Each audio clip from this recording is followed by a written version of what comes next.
এই যে বেয়াদব কে ছাড়ে দিয়েছে মেইন রোডে, এগুলো কোনো শিক্ষা দীক্ষা নাই, এটা মূর্খ জাত, ছাগলের 3 নম্বর বাচ্চা এডি।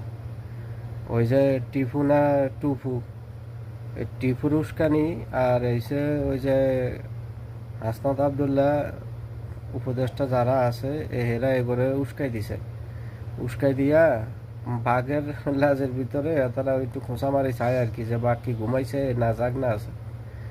বাঘ তো জাগ না আছে এরা কইতে পারে না, দেখছেন গাড়ির ভিতরে যেরকম শুরু করছে, যদি এগুলো ছাড়িয়া দেয় ময়দানের ভিতরে গাড়িতে বাইর করে ছাড়িয়া দেয় তো কি অবস্থা হইব।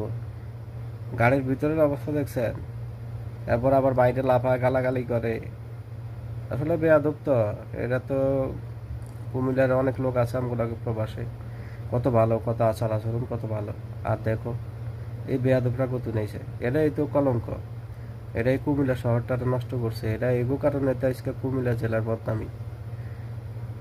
যত বেয়াদব হগল এগুলো আইনের আওতায় আনা হবে, এগুলো নির্দিষ্ট বিচার চাই।